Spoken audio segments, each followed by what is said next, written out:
खूप लेअर असणारा आपण अंडा पराठा करणार आहोत आज। अंडा लच्छा पराठा तुम्ही म्हणू शकता। या पद्धतीनं करसाल ना तर खूप कुरकुरीत आणि खूप मस्त होतो। एकदा नक्की करून बघा। इथे मी पीठ मळून घेतलं आहे। जसं तुम्ही चपात्याला पीठ मळताना थोडंसं मीठ टाकून आणि पाणी टाकून छान पीठ मळून घेतलं आहे। याला थोडंसं तेल लावून आपण पुन्हा एकदा छान मळून घेणार आहोत।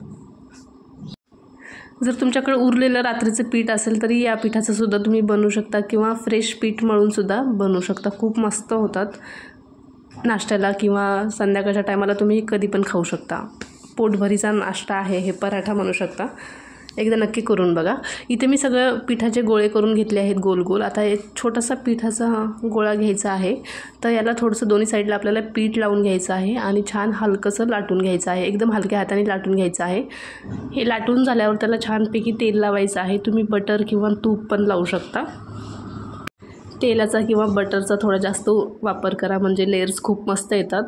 आता व्यवस्थित तेल लावलेलं आहे। आता याच्यावर थोडंसं पीठ टाकायचं आहे। पीठ पण सगळीकडून छान पसरून घ्यायचं आहे चपातीवर। ही प्रोसेस खूप महत्त्वाची आहे। जर तुम्ही असं व्यवस्थित हे पीठ वगैरे तेल वगैरे व्यवस्थित लावलं ना त्याला खूप छान लच्छे येतात। पण ही प्रोसेस तुम्ही विसरू नका। आता या पद्धतीनं छान आपल्याला या पद्धतीने लच्छा पराठा बनवून घ्यायचा आहे। म्हणजे असाच आकार द्यायचा आहे तुम्ही पण। तर बघू शकता मी जसं करते तसंच बनवायचं आहे तुम्ही पण।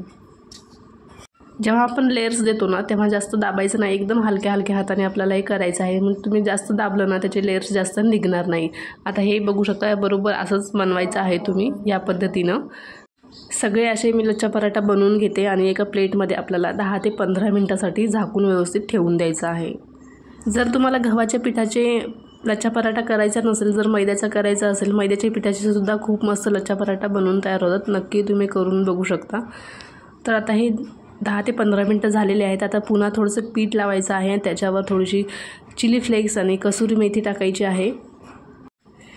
याने खूप छान फ्लेवर येते। हे टाकायला विसरू नका किंवा तुम्ही कोथिंबीर किंवा तीळसुद्धा टाकू शकता। खूप मस्त फ्लेवर येते। पण कसुरी मेथी आणि चिली फ्लेक्स टाकलं ना तर लहान मुलांनासुद्धा खूप जास्त आवडते। तुम्ही ह्या पद्धतीनं करा। आता तुम्ही चपाती बघू शकता मी जास्त जाड किंवा जास्त पातळ लाटलेली नाही आहे। तर याच पद्धतीनं तुम्ही पण करायचं आहे। एक वाटी घेतली आहे।